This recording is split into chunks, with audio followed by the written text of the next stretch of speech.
Bugün sizə oxuyacağım mövzu İslamda peyğəmbər və Yahudilikdə də seçilmiş şəxs olan İbrahim peyğəmbərin qardaşı oğlu olan Lut peyğəmbərin öz qızlarını təklif etməsi ilə bağlı olan bir mövzu olacaq. Bu mövzu Quranda da keçir, Tövratda da keçir. Quranda Hud surəsi 78-79-da keçir, Tövratda isə Yaradılış 19-da keçir.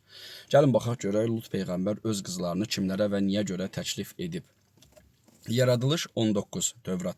Sodom və Homranın məhv olması. Axşam iki mələk Sodoma gəldi. Lut şəhərin darvazası yanında oturmuşdu. O mələkləri gördü. Qalxıb onları qarşıladı və yerə qədər əyilib dedi: "Ağalarım, qulunuzun evinə girib gecələyin və ayaqlarınızı yuyun.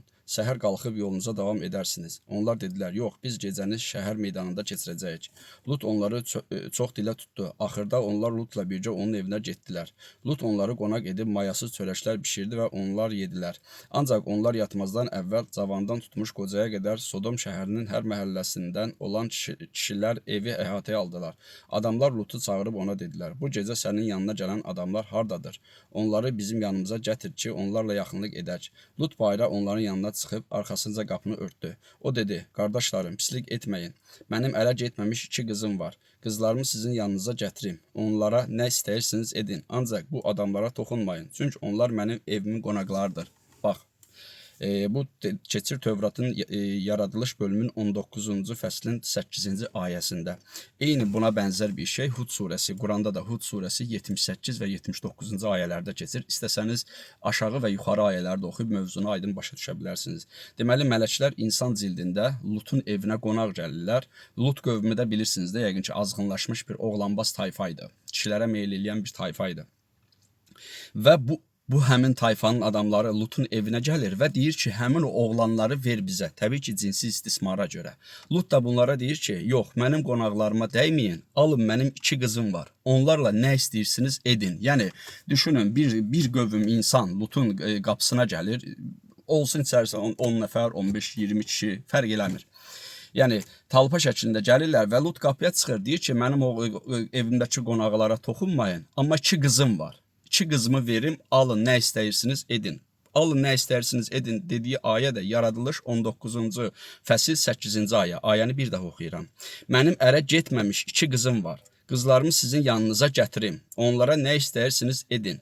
Ancaq bu adamlara toxunmayın. Çünki onlar mənim evimin qonaqlarıdır. Kişilər qışqırıb dedilər: "Geri çəkil. Bu adam burada qəribdir, ancaq ağalıq edir. İndi səninlə onlardan da pis rəftar edəcəyik." Onlar Luta hücum edib qapını qırmaq üçün yaxınlaşdılar. Onda içəridəki mələklər əllərini uzadıb Lutu evin içinə öz yanlarına saldılar və qapını bağladılar. Evin qapısının arxasında duran adamlar kiçikdən tutmuş böyüyə qədər kör etdilər.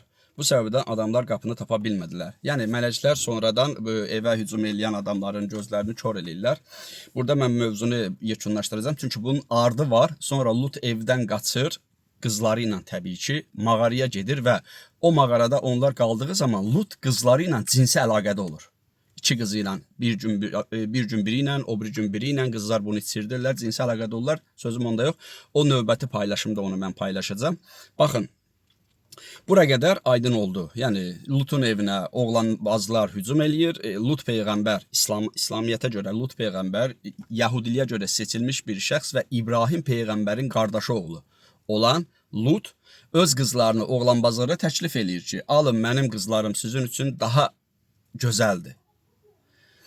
Bu, eynən bu mövzu, Quranı da açsanız, Hud surəsi 78 və 79-da da keçir. Orada da deyir ki, Lut peyğəmbər öz qızlarını təklif etdi. Müəyyən təfsirçilər buna deyirlər ki, Lut burada evlənmək üçün qızını təklif eləyib, yaxşı niyyətlə təklif eləyib, hər niyyətlə təklif eləyib, özü bilər, orada yanında olmamışıq, bilmirik. Bizə gəlib çatan sadəcə bu mənbələrdir, kitablarda yazılanlardır. Lap evlənmək niyyəti ilə təklif etsə belə, bir talpa insana iki qız neynəyəcək?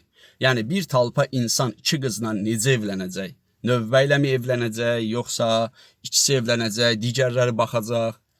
Bu kimi mövzuları izləmək istəyirsinizsə, səhifəmə abunə olun, mövzuları bəyənib paylaşmağı unutmayın. Növbəti paylaşımımda Lut peyğəmbərin öz qızları ilə cinsi əlaqədə olmağını paylaşacağım.